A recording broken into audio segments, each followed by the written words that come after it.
ஸ்ரீஹி ஸ்ரீமதே ராமானுஜாய நமக. ஸ்ரீமத் வரவர முனையே நமக. ஸ்ரீ ஸ்ரீனிவாச மகாகுருவே நமக. ஆழ்வார் எம்பெருமானார் ஜீயர் திருவடிகளே சரணம். அடியன் குமுதவள்ளி கிருஷ்ண ஸ்ரீனிவாசதாசர், ஸ்ரீ கிருஷ்ணா வேத கல்வி நிலையம், காட்பாடி, வேலூர். ஸ்ரீ ஆண்டாள் நாச்சியார் அருளி செய்த திருப்பாவே பாசுரம் 9. தூமணி மாடத்து சுற்றும் விளக்கரிய தூபம் கமழ துயிலினை மேல் கண் வளரும் மாமான் மகளே மணிக்கதவும் தாழ் திறவாய் மாமீர் அவளை எழுப்பீரோ உன்மகள்தான் ஊமையோ அன்றி செவிடோ அனந்தலோ ஏம பெருந்துயில் மந்திரப்பட்டாலோ மாமாயன் மாதவன் வைகுந்தன் என்றென்று நாமம் பலவும் நவீன்றேலோர் எம்பாவாய். இந்த பாசுரத்திற்கான விளக்கம், அந்த உள்ளே உறங்கிக் கொண்டிருக்கிற தோழி, 4வது தோழியை ஆண்டாலும் அவளுடைய கோஷ்டிகளும் எழுப்புகிறார்கள். அந்த தோழியினுடைய வீடு எப்படிப்பட்டது என்றால், தூய மணிகளால், அதாவது ரத்தினங்களால் இழைக்கப்பட்ட மாட மாளிகை உடைய வீடு.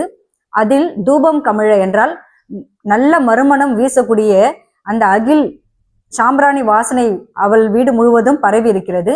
அதில் நல்ல பஞ்சு மெத்தையில், அணைமேல் என்றால் நல்ல மெத்தையில் படுக்கையில் அவள் கண் வளர்ந்து கொண்டிருக்கிறாள். கண் வளர்ந்து என்றால், ஏற்கனவே நேற்று மாயவனின் அந்த கலாக்ஷேபத்தை கேட்டு, அவனுடைய லீலைகளை கேட்டு அதை மனக்கண்ணில் கொண்டு வந்து தான் மட்டுமே அனுபவித்து கொண்டிருக்கிறாள். அப்படி அழகாக தான் மட்டுமே அனுபவித்து கொண்டிருக்கும் அந்த தோழியை எழுப்புவதற்காக வெளியில் ஆண்டாள் நாச்சியார் பிரயத்தனம் செய்து கொண்டிருக்கிறார். அது மட்டுமல்ல, ஆண்டாளுக்கு ஒரு ஆசை உள்ளது, ஷரீர ஆசை என்று சொல்வார்கள். அதாவது ஆயர்களுடன் பிறக்க வேண்டும். ஏனென்றால் மாதவன் அங்கேதான் பிறந்தான், ஆயர் குலத்தில். அதனால் அந்த ஷரீர பந்தத்திற்காக அவள் ஆசையில் அந்த வார்த்தையை பயன்படுத்துகிறாள். மாமனின் மகளே மணிக்கதவும், அதாவது வீடு ரத்தினங்களால் இழைக்கப்பட்டது, கதவு மாணிக்க கற்களால் பொறிக்கப்பட்டது. அந்த மணிக்கதவை நீயே திறந்து கொண்டு வெளியில் வா என்று கூப்பிடுகிறாள். அப்பொழுது அவளுடைய தாயார் அங்கே எதிர்படுகிறார். அவரை பார்த்து, அவள்தான் உறங்கிக் கொண்டிருக்கிறாள் என்றால், மாமி நீங்களுமா அவளை எழுப்பக்கூடாதோ?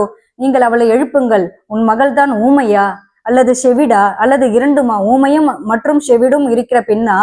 அல்லது அனந்தல் என்றால் சோம்பலாக தூங்கி கொண்டிருப்பது. அதே போல் ஏம பெருந்துயில் மந்திரப்பட்டாலோ, அதாவது யாராவது மாய மந்திரம் போட்டார்களோ நீண்ட தூக்கம் தூங்குவதற்காக என்று குறிப்பிடுகிறாள். அதாவது இந்த இடத்தில் நாம் என்ன அர்த்தம் எடுத்துக்கொள்ள வேண்டும் என்றால், மாயன் மாதவன் பற்றி லீலைகளை அவள் தான் மட்டுமே அனுபவித்துக் கொண்டிருக்கிறாள். வெளியே சுற்றுப்புறத்தில் நடக்கும் எதையும் அவள் கவனிக்கவில்லை என்று அர்த்தம். அது மட்டும் இல்லாமல், நாங்கள் மாயவன் மாதவன் வைகுந்தன் என்று பல நாமங்கள் சொல்லியும் அவள் எழவில்லை, அவளை எழுப்புங்கள் என்று கேட்கிறார்கள். இதுவே இந்த பாசுரத்திற்கான விளக்கம். ஸ்ரீ ஆண்டாள் திருவடிகளே சரணம்.